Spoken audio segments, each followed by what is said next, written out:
Prokaryotic cell में मैंने क्या बोला कि कुछ नहीं होगा, सेल डिवाइड भी एक साथ करेगा, और उसी को हमने क्या बोला था, ग्रोथ और रिप्रोडक्शन। ठीक, ग्रोथ क्या कर रहा था, सेल डिवीजन की वजह से क्या हो रहा था, ग्रोथ, और रिप्रोडक्शन की वजह से क्या हो रहा था, नंबर बढ़ रहा था। ठीक बात। आज हम बात करेंगे किसके बारे में, यूकैरियोटिक सेल डिवीजन के बारे में। किसके बारे में, यूकैरियोटिक सेल डिवीजन।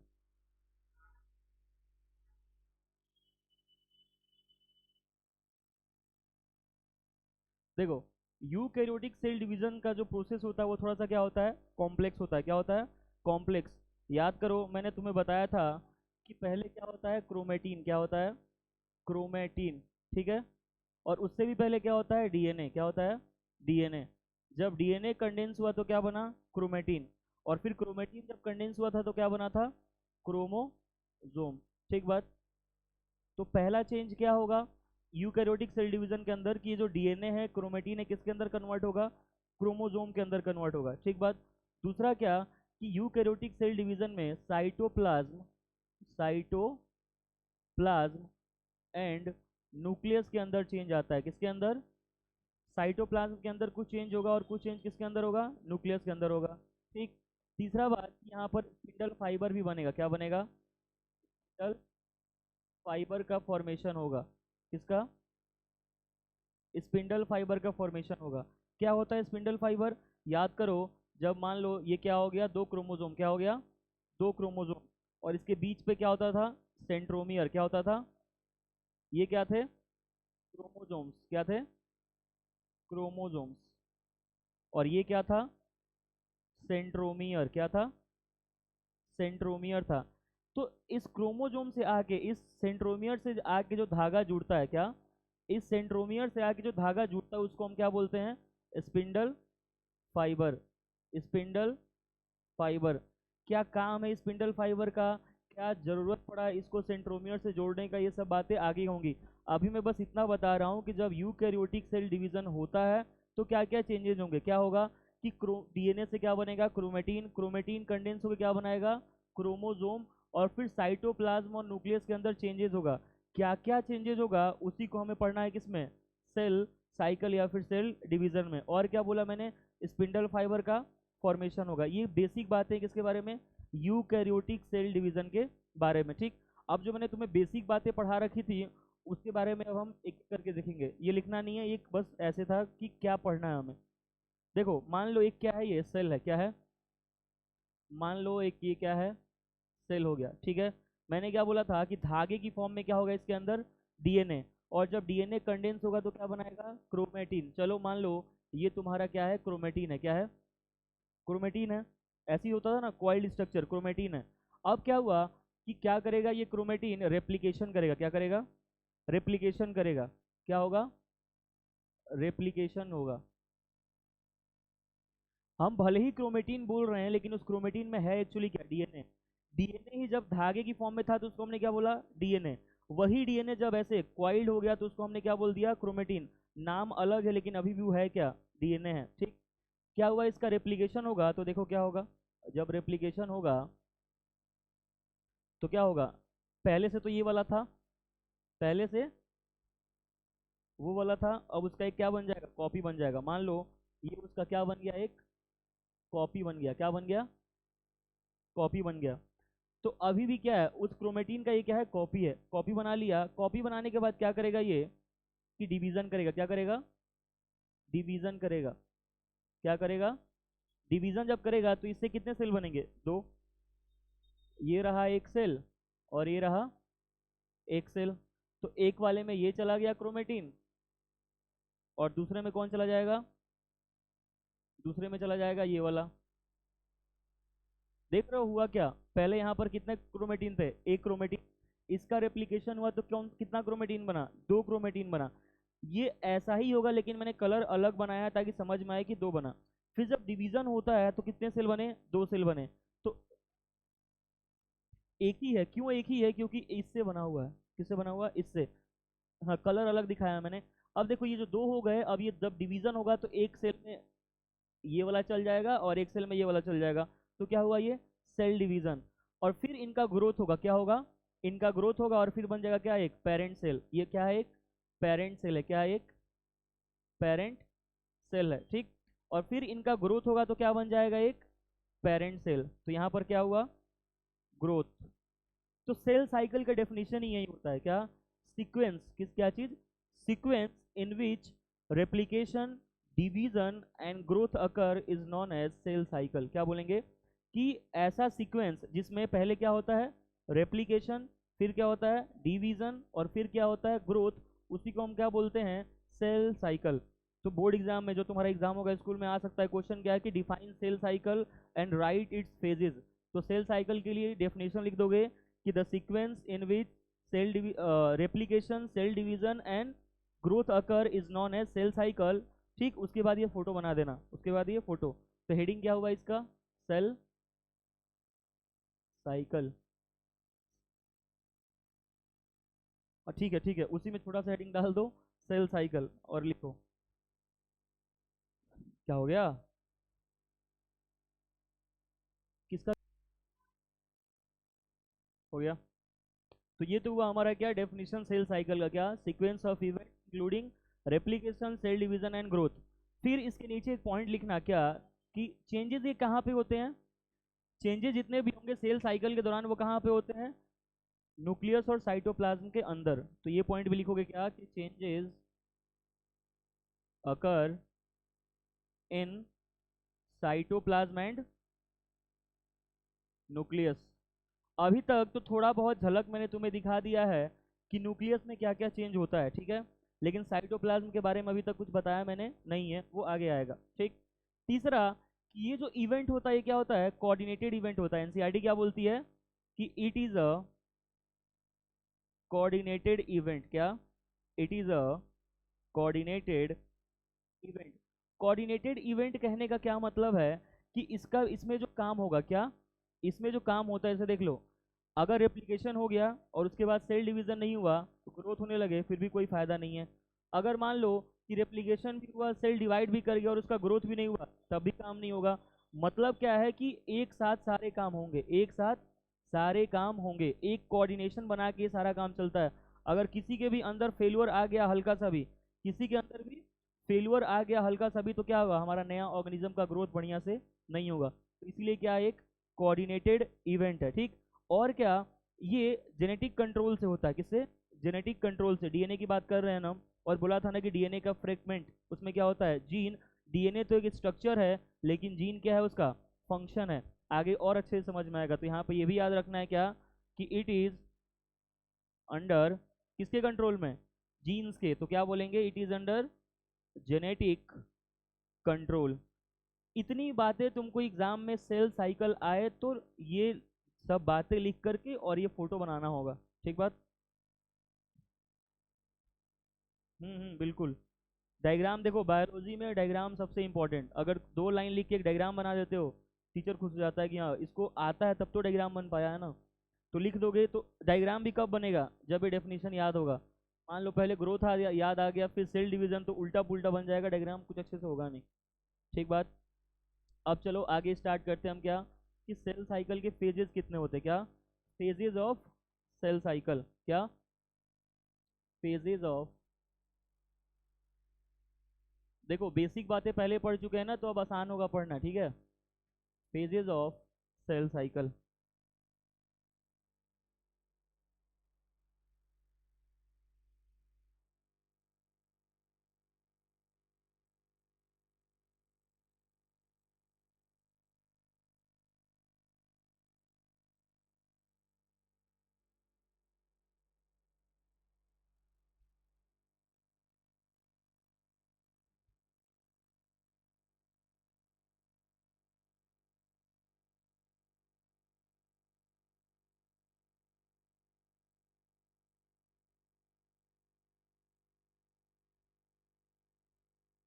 ये क्या है हमारा, सेल साइकिल। क्या है, सेल साइकिल।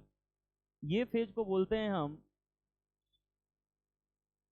जीवन। क्या बोलते हैं, जीवन। इसको बोलते हैं हम एस फेज, इसको बोलते हैं हम G2 फेज। और यहाँ पर एक और फेज होता है, इसको हम क्या बोलते हैं, एम फेज। क्या बोलते हैं, यहाँ पर एक और फेज होता है, इसको हम क्या बोलते हैं, एम फेज। क्या, एम फेज। कितने फेज हैं, 4। एक है कौन, G1, एक है S, एक है G2 और एक क्या है M है, ठीक। G1, S और G2 इन तीनों को मिला के हम बोलते हैं इंटरफेज। क्या बोलते हैं? इंटरफेज। किसको किसको मिला के? G1, S और G2 को मिला के क्या बोलते हैं हम? इंटरफेज। और M को बोलते हैं माइटोटिक फेज या फिर डिवीजन फेज। क्या बोलते हैं? माइटोटिक फेज या फिर डिवीजन फेज, ठीक है। तो देखो मैंने इन सब में से बड़ा सबसे किसको बनाया है? G1 को। G1 को बड़ा बनाया है ना। क्यों बनाया है आएगा समझ में। इसको साइड कर लेते हैं। ओ ओ ओ,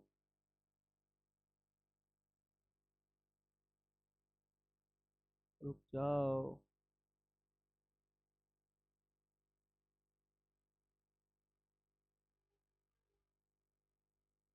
क्या है ये? कोई बात नहीं, जगह है मेरे पास बहुत। देखो, ये जो हमारा सेल साइकिल होता है, क्या सेल साइकिल जो होता है इसके कितने पार्ट होते हैं? दो पार्ट। कौन कौन से? एक होता है एम फेज। क्या होता है? M phase. और एक होता है इंटरफेज, ठीक बात।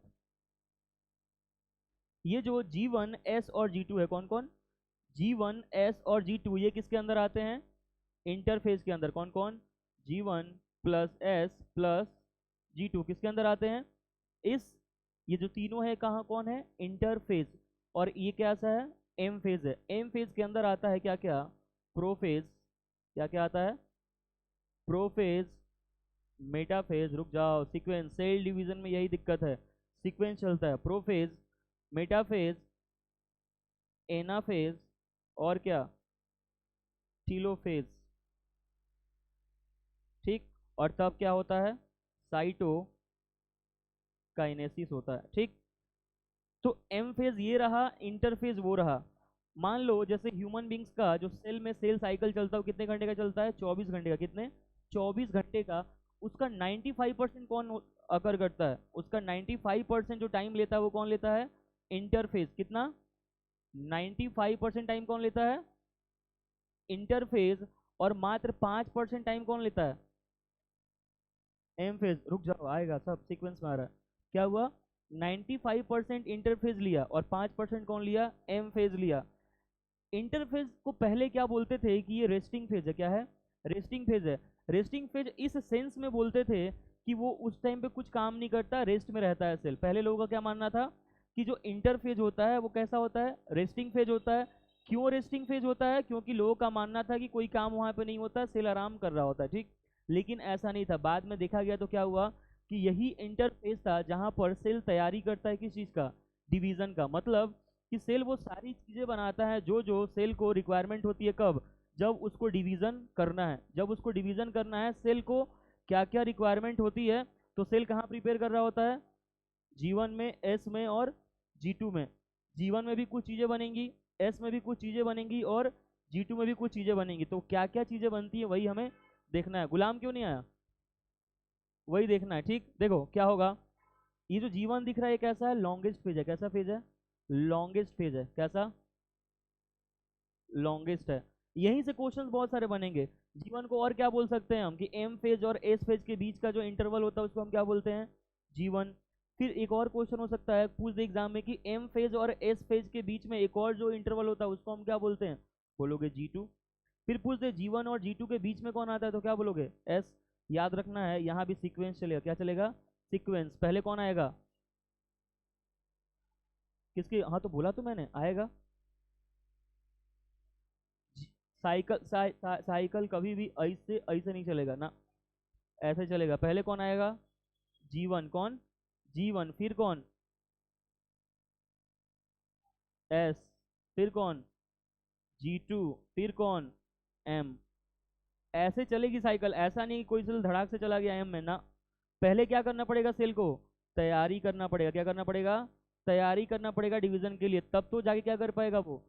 डिवाइड कर पाएगा। सर ये तैयारी का मतलब क्या है? क्या करेगा सेल? सेल क्या करेगा कि पहले डीएनए से क्या बनाएगा? क्रोमेटीन। फिर क्रोमेटीन से क्या बनाएगा? क्रोमोजोम। और फिर अपने डीएनए के अमाउंट को क्या करता है? डबल करता है। कैसे डबल करता है वो अभी आगे देखेंगे, पर इसका मतलब ये समझना है कि इन तीनों स्टेज में क्या होता है? सेल तैयारी करता है, सेल डिवीजन का। और फाइनली जब हर कुछ प्रिपेयर हो जाता है तो सेल कहाँ जाके डिवाइड करता है? एम फेज में। तो ये जो देखो इंटरफेज के बारे में क्या ध्यान में रखना है वो देखो। दिख रहा है? इंटरफेस के बारे में ध्यान में क्या रखना है कि इसको और हम क्या बोलते हैं? इट इज ऑल्सो कॉल्ड क्या? Resting phase. कौन सा phase? Resting phase.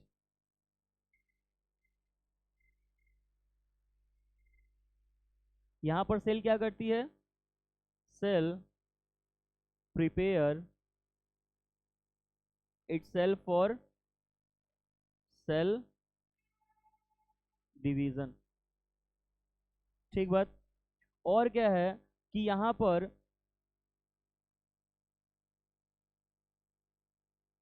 Here less complexity, यहां पर कॉम्प्लेक्सिटी क्या है? लेस है। हियर लेस कॉम्प्लेक्सिटी देन कौन से फेज से? M phase. इतनी बातें तुमको किसके बारे में याद रखनी है? इस सेल साइकिल और इस इंटरफेज के बारे में। यहाँ पे ऐसे याद रख लो कि ह्यूमन का जो सेल होता है उसका टाइम कितना होता है? 24 आवर। ठीक। इसमें से जो इसका 5% कितना होगा? अच्छा। हाँ, 24 का 5% कितना होगा? अच्छा, 100 से मल्टीप्लाई कर दिया। और क्या करते हैं? हो गया। 23 आवर कौन लेता है? 23 आवर लेता है कौन? इंटरफेस। और 1 आवर कौन लेता है?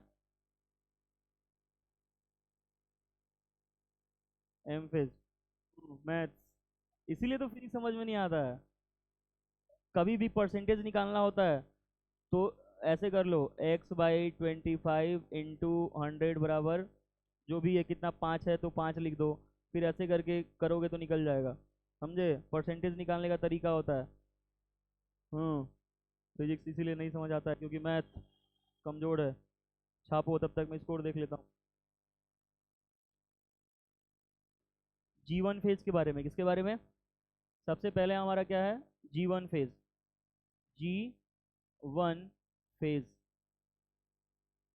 ये किसके अंडर में आता है? इंटरफेज के अंडर में। किसमें आता है? इंटरफेज में आता है। किसमें? इंटरफेज में।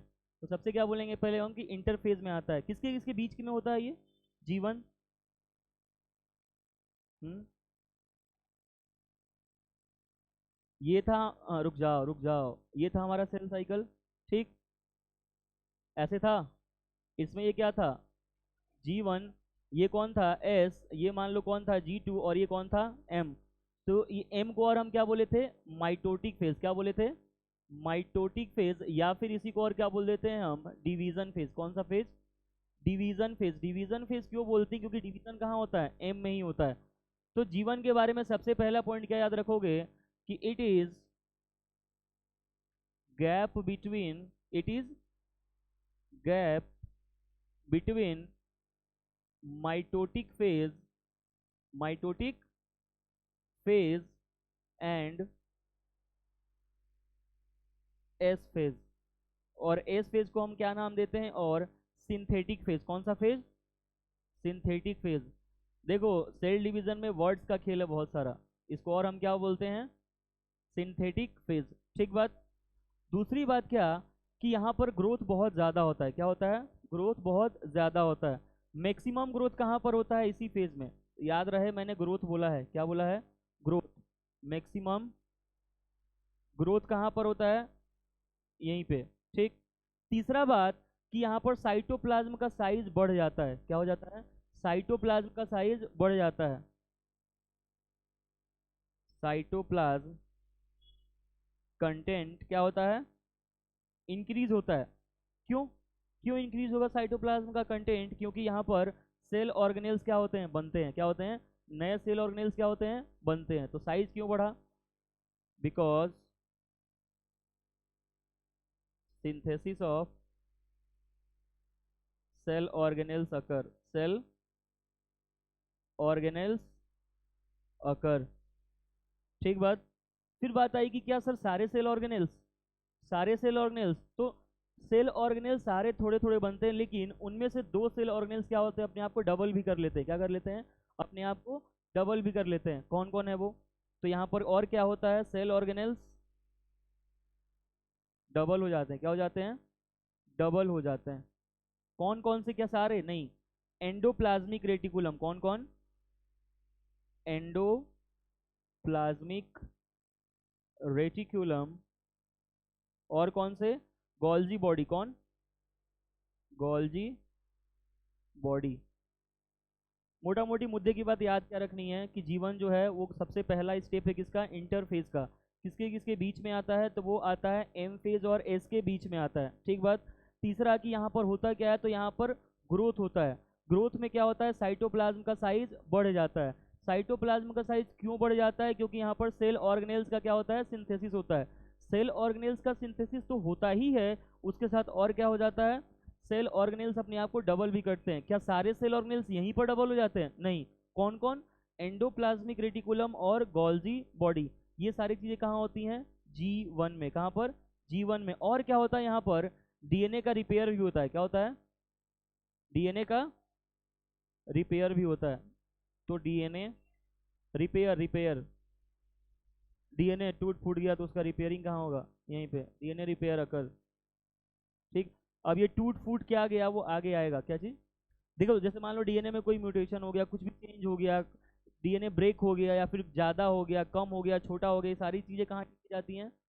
जीवन में। क्यों? क्योंकि यही तो शुरुआत हो रहा है। ठीक। और क्या है, देखो यहाँ पर कुछ प्रोटीन्स भी तो बनेंगे। कुछ प्रोटीन्स किस लिए? ट्रांसलेशन के लिए, ट्रांसक्रिप्शन के लिए, रेप्लिकेशन भी तो कराना है अगले फेज में जाके। रेप्लिकेशन भी होगा। रेप्लिकेशन किसको बोलते हैं बताया था, याद आ रहा है कुछ? धुंधला धुंधला। हम्म। बात इसीलिए की गई थी ताकि यहाँ काम आए। रेप्लिकेशन किसको? इधर उधर का कुछ नहीं, रेप्लिकेशन किसको बोलते हैं? याद रखना, फिर से बता रहा हूँ। रेप्लिकेशन बोला था कि जब डीएनए से डीएनए बनाए, क्या करें? जब डीएनए से डीएनए बनाएंगे तो उसको क्या बोलते हैं हम? रेप्लिकेशन। जब डीएनए से आरएनए बनाते हैं उसको हम क्या बोलते हैं? ट्रांसक्रिप्शन। और जब आरएनए से प्रोटीन बनाते हैं तो क्या बोलते हैं? ट्रांसलेशन। लिखो, ये वर्ड्स आएंगे बार बार। यहाँ लिख लेना। डीएनए लिखा हुआ है तो याद नहीं है ना? डीएनए से डीएनए रेप्लिकेशन, डीएनए से आरएनए क्या? हाँ, ट्रांसक्रिप्शन। ठीक बात। और जब आरएनए से प्रोटीन बना देंगे तो क्या बोलेंगे उसको? ट्रांसलेशन। ठीक बात। ये क्या होता है? ट्रांसलेशन। इसको नोट करना है एकदम। ये बार बार आएगा, बार बार आएगा। ठीक। तो क्या बोलेंगे, यहाँ पर कुछ प्रोटीन्स भी बनते हैं। क्या बनते हैं? Some proteins are synthesized here। किसके लिए? फॉर ट्रांसक्रिप्शन एंड, डायरेक्ट लिख देता ट्रांसक्रिप्शन ट्रांसलेशन तो समझ में नहीं आता।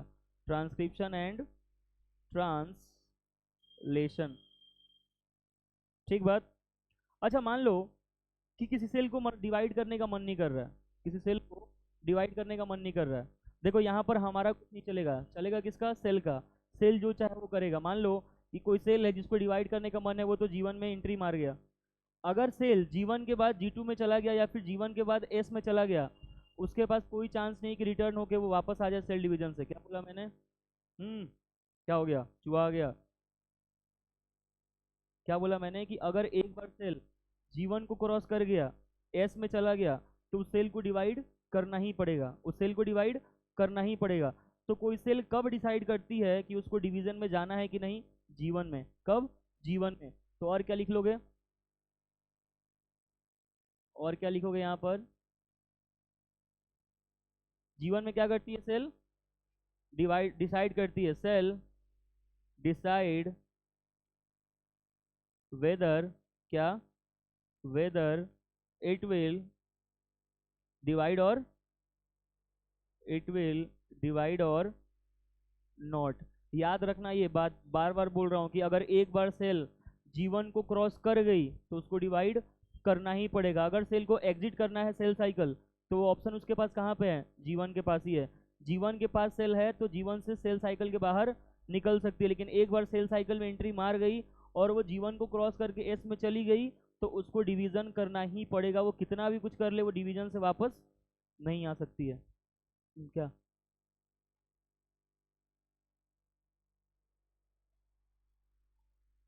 रुक जा। सेल क्या है, यहीं पर डिसाइड करेगा कि डिवाइड करना है कि नहीं। अगर गलती से एस में पहुंच गया, करना ही पड़ेगा, वापस नहीं आ सकते। ऐसा है। छापो।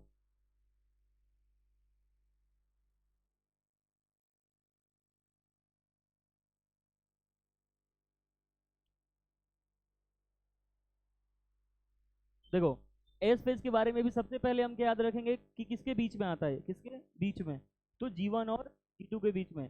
तो क्या बोलेंगे, it is gap between G1 and G2। देखो, ज्यादा हाई फाई चीजें याद नहीं रखनी है, इतना याद रखना है कि एग्जाम में आंसर लिख दें, और ऐसा आंसर लिखें कि 4 लाइन का ही हो लेकिन धांसू आंसर हो। इस एस फेज को और हम क्या बोलते हैं, सिंथेटिक फेज भी बोलते हैं। क्या? It is also known as क्या, सिंथेटिक फेज। क्या? क्यों, ऐसा क्यों, क्यों बोलते हैं इसको सिंथेटिक फेज? क्योंकि याद करो, मैंने तुम्हें क्रोमेटिन को डबल करके दिखाया था, क्रोमेटिन को डबल करके दिखाया था। तो जो मैंने पेरेंट सेल बनाया था ना, वो सेल किस फेज का था, G1 का था। किस फेज का, G1 का था। लेकिन जब तुम्हें मैंने क्रोमेटिन डबल करके दिखाया था, तो सेल किस फेज में आ गई थी, एस फेज में। मतलब कि एस फेज में कुछ ना कुछ डबल होने वाला है, कुछ ना कुछ डबल होने वाला है, बनने वाला है। इसलिए इसको नाम क्या देते हैं हम, सिंथेटिक फेज, और इसी से नाम क्या है, शॉर्ट फॉर्म एस फेज। ठीक, यहाँ पर क्या होता है कि डीएनए डबल होता है। क्या? डीएनए डबल कहाँ पर डबल होता है, साइटोप्लाज्म में? नहीं, न्यूक्लियस में। कहाँ पर, न्यूक्लियस में। तो DNA double here inside the nucleus. याद करो, ऐसे डायग्राम बनाया था मैंने, ऐसे करके, फिर दूसरा डायग्राम बना के मैंने क्या दिखाया था कि ऐसे डबल हो गए। तो ये कहाँ पर हो रहा है, एस में। मान लो यहाँ पर डीएनए का अमाउंट कितना था, 2C। कितना था, 2C। तो यहाँ पर कितना हो जाएगा, 4C। कितना हो जाएगा, 4C। तो जीवन में कितना है डीएनए के अमाउंट, 2C। तो एस में कितना हो जाएगा, 4C हो जाएगा। क्यों? क्योंकि यहाँ पर क्या हो रहा है, डबल हो रहा है, डिवाइड नहीं हो रहा है, डबल हो रहा है। अंतर है, डिवाइड और डबल होने में अंतर है। तो यहाँ पर डिवाइड नहीं बोला ना, sequence of events in which replication और सेल डिवीजन और ग्रोथ ऐसे, उसको क्या बोलते हैं हम, सेल साइकिल। ठीक बात। तो डीएनए क्या होगा यहाँ पर, डबल हो गया। और क्या होता है यहाँ पर, सेंट्रियोल का डुप्लीकेशन होता है। क्या? अब ये क्या है sir, duplication of centriole occur here, duplication of centriole occur. Centriole क्या होता है, देखो मान लो कि ये हमारा क्या हो गया, एक सेल। ठीक, उसके दोनों पोल पे, कहाँ पे, दोनों पोल पे ऐसे एक स्ट्रक्चर लगा होता है 90 डिग्री पे। कितने डिग्री पे, 90 डिग्री पे। ठीक है, और इसी से क्या है ना, स्पिंडल फाइबर ऐसे आके और क्रोमोजोम से क्या करते हैं, जुड़ते हैं। क्या करते हैं, ऐसे आगे स्पिंडल फाइबर कहाँ जुड़ते हैं, इस क्रोमोजोम से जुड़ते हैं। तो सेंट्रियोल किससे बना होता है, माइक्रोट्यूब्यूल से। किससे बना होता है, आगे डिटेल में आएगा। सेंट्रियोल किससे बना होता है, माइक्रोट्यूब्यूल से। तो दो सेंट्रियोल हमें चाहिए, एक इस पोल पे और एक इस पोल पे। क्यों चाहिए, क्योंकि हमें क्रोमोजोम को क्या करना है, बांध के रखना है ठीक से। ठीक है, तो सेंट्रियोल का क्या होगा यहाँ पर, डुप्लीकेशन। देख लो ये सब तैयारी क्यों चल रही है, क्योंकि सेल को क्या करना है, डिवाइड। तो यहाँ पर कौन कौन से काम हुए, डीएनए डबल हुआ, डीएनए डबल होने के साथ साथ क्या हुआ, सेंट्रियोल का भी डुप्लीकेशन हुआ। क्या हुआ, सेंट्रियोल का भी। तो ये जो पार्ट है, इसको हम क्या बोलते हैं, सेंट्रियोल। क्या बोलते हैं, सेंट्रियोल। तो अगर एक सेंट्रियोल होगा तो क्या हो जाएगा, डबल हो जाएगा। डबल हो कितना सेंट्रियोल बनाएगा, दो। क्यों बनाएगा दो, क्योंकि हमें दोनों पोल पे क्या चाहिए, एक एक पेयर सेंट्रियोल का। देख लो, ये एक पेयर बनाया है मैंने। क्या बनाया है, एक पेयर। यहाँ पर कितने हैं, एक पेयर। ये हमेशा किस में रहते हैं, पेयर में। कौन, सेंट्रियोल। क्या याद रखना है, सेंट्रियोल का पहले ऐसे याद रखो, सेंट्रियोल क्या होता है, माइक्रोट्यूब्यूल से बना होता है। किससे, माइक्रोट्यूब्यूल से। क्या काम है इसका, ये हेल्प करता है कि क्रोमोजोम्स को क्या करे, अलाइनमेंट में रखे, बांध के रखे। इतना याद रखना है बस। ठीक, आगे और डिटेल में वो आएगा। तो ये है किसके बारे में, एस फेज के बारे में, नोट करो।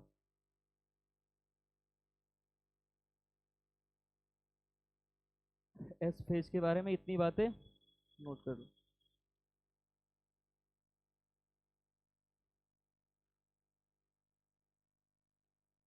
अच्छा, ये सेंट्रीओल प्लांट में होता है कि एनिमल में?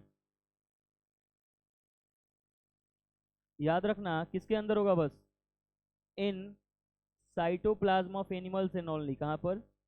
इन साइटोप्लाज्म ऑफ एनिमल सेल। ठीक, प्लांट के अंदर सेंट्रियोल नहीं होता है। प्लांट के अंदर क्या होता है? ये एब्सेंट। नाम सुना है हिस्टोन प्रोटीन का? हिस्टोन प्रोटीन का क्या होता है? हिस्टोन प्रोटीन क्या क्या बनाता है? मान लो एग्जाम में क्वेश्चन आ गया, डिफाइन हिस्टोन्स प्रोटीन्स, क्या लिखोगे? हम्म, क्या लिखोगे? हाँ, पलटना जरूरी है, एग्जाम में पलटोगे ना कॉपी ले जाके। हम्म, अबे बताया था कि वैसा प्रोटीन जिसके चारों तरफ क्या हो, डीएनए रैप हो, उसको हम क्या बोलते हैं? Histone proteins. हाँ, क्वेश्चन भी लिखवाया था कि जो क्रोमेटीन होता है क्या वो बस हिस्टोन से बना होता है, क्या वो बस नॉन हिस्टोन से बना होता है, क्या वो बस डीएनए से बना होता है? तो क्या आंसर था? डीएनए प्लस प्रोटीन्स, मतलब हिस्टोन प्रोटीन्स भी होते हैं और नॉन हिस्टोन प्रोटीन्स भी। हिस्टोन प्रोटीन्स के पास में ऐसे नीचे से एरो देके लिखवाया था मैंने, क्या कि the protein around which DNA is wrapped. आ रहा है याद? छापो।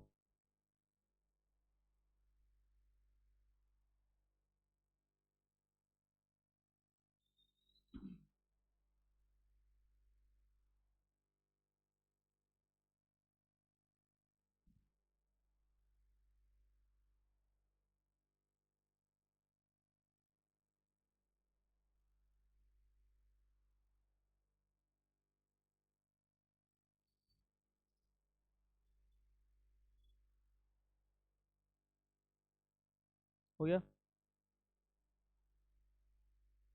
बनानी है बना लो, नहीं मत बनाओ। बना ही लो, अच्छा रहे। हाँ, अबे मन क्या होता है, बनाओ। हाँ, प्राइम मिनिस्टर हो। डबल हिस्टोन प्रोटीन्स डबल हो जाते हैं। अच्छा, हिस्टोन प्रोटीन्स को डबल क्यों करना है? हम्म, हिस्टोन प्रोटीन को डबल क्यों करना है? पिछला क्लास जो था ना, पिछला क्लास बहुत ही ज़्यादा इंपॉर्टेंट था, इसलिए उसको बहुत आराम से पढ़ाया था। अब सुन लो क्यों इंपॉर्टेंट था। नया आंसर कुछ नहीं सोचना है, सिंपल सा, क्या कि सर डीएनए खुले धागे की तरह था, उसको हमें लपेटना था, तो हमने किसका इस्तेमाल किया? हिस्टोन्स का। तो लपेटा मतलब क्या हुआ? लपेटा मतलब साइज क्या हुआ? छोटा। जब हमको क्रोमेटिन से क्रोमोसोम बनाना है तो उसको और क्या करना पड़ेगा? छोटा इन द सेंस मोटा। छोटा इन द सेंस मोटा। तो और चाहिए ना प्रोटीन, ताकि और अच्छे से कंडेंस होगा। सिंपल सा आंसर देना, नहीं तो सोचते क्या हो, ज़्यादा दिमाग नहीं लगाना। जो कॉन्सेप्ट पहले क्लास में दिया है उसी कॉन्सेप्ट को मैं बार बार यूज़ करूंगा, इसलिए पहला क्लास बहुत ज़रूरी है। पहला क्लास में जो बेसिक कॉन्सेप्ट दिया, डीएनए, क्रोमेटिन, क्रोमोसोम के बारे में, बेसिक सेल डिवीजन के बारे में, वही मैं हर जगह इस्तेमाल करूंगा, बस वर्ड्स अलग अलग यूज़ करूंगा मैं। नोट करो जल्दी।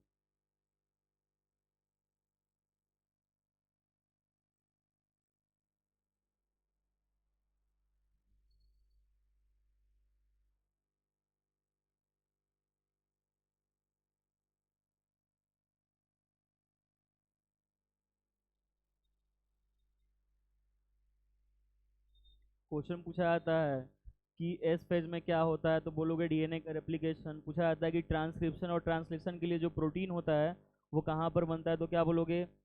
मारेंगे अभी। जीवन। एस टू क्या? एस टू तो कुछ पढ़ा ही नहीं, एस होता है जीवन में। फिर क्वेश्चन पूछा जाता है कि सेंट्रियोल का डुप्लीकेशन कहाँ पर होता है, तो क्या बोलोगे? एस एस फेज में। फिर क्वेश्चन पूछा जाता है कि बड़ा कौन, जी1 एस जी2 में से तो कौन सा जीवन क्या है? बड़ा है। फिर क्वेश्चन पूछा जाता है कि इंटरफेज और एम फेज में ज़्यादा टाइम कौन लेता है, तो क्या बोलोगे? इंटरफेज। 95% टाइम कौन लेता है? इंटरफेज। फिर पूछा जाता है कि मेटाफेज की एम फेज कितना, तो क्या बोलोगे? 5%। कितना? जैसे एग्जाम्पल दिया ना, वैसे ही ईस्ट सेल जो होता है ना, ईस्ट सेल, उसका सेल साइकिल का टाइमिंग कितना होता है? 90 मिनट। कितना?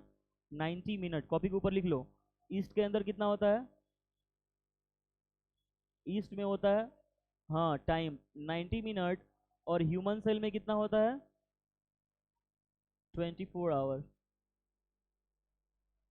ये एनसीईआरटी में डेटा दिया है, लिख लो, याद रहेगा। लिख लिए पूरा। अब देखो, अब कौन, G2, कौन, G2। अब आया G2 phase.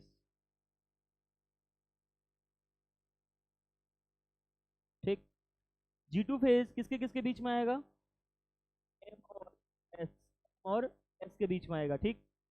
Gap between, it is, मैं हर जगह गैप क्यों यूज कर रहा हूँ, क्योंकि मैं बोल क्या रहा हूँ, साइकिल। और साइकिल में क्या वर्ड मैंने यूज किया था, इवेंट्स। अगर 24 आवर का साइकिल है तो उसमें अगर मुझे किसी पीरियड को दिखाना होगा तो मैं कौन सा वर्ड यूज करूंगा, गैप। यही वर्ड तुम्हें भी यूज करना है एग्जाम में। ठीक। इट इज गैप बिटवीन किसके बीच में,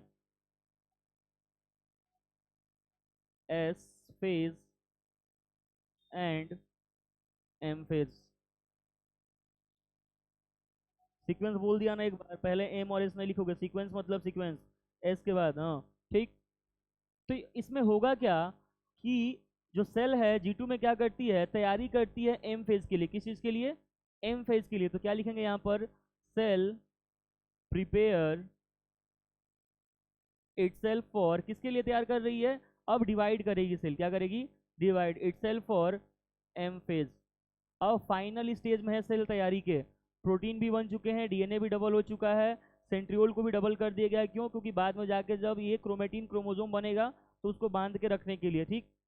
तैयार हो रहा है। और एक यहाँ पर प्रोटीन बनता है, इसको हम बोलते हैं ट्यूबुलिन प्रोटीन। तो ट्यूबुलिन प्रोटीन का सिंथेसिस कहाँ पर होता है, G2 में। ये क्वेश्चन बहुत इंपॉर्टेंट, क्या, ट्यूबुलिन प्रोटीन का synthesis, tubulin protein synthesis occur here. तो ट्यूबुलिन प्रोटीन का सिंथेसिस कहाँ पर होता है, G2 के अंदर। साबो,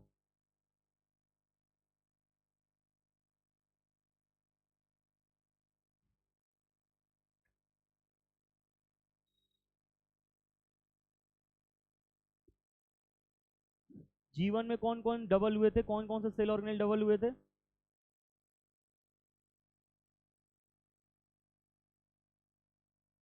गजनी। हाँ। कौन कौन से हुए थे, एंडोप्लाज्मिक रेटिकुलम और गोल्जी बॉडी। हाँ, गोल्जी बॉडी। एंडो, वही नहीं, अलग है।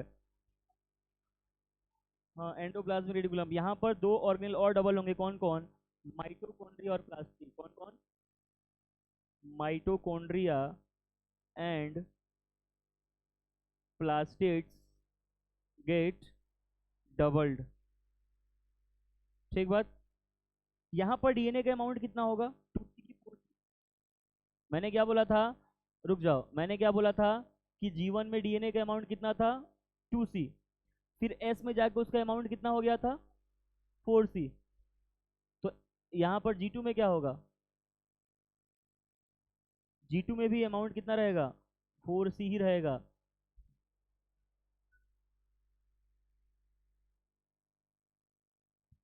Hello, hello, hello. हाँ। अरे बोलो।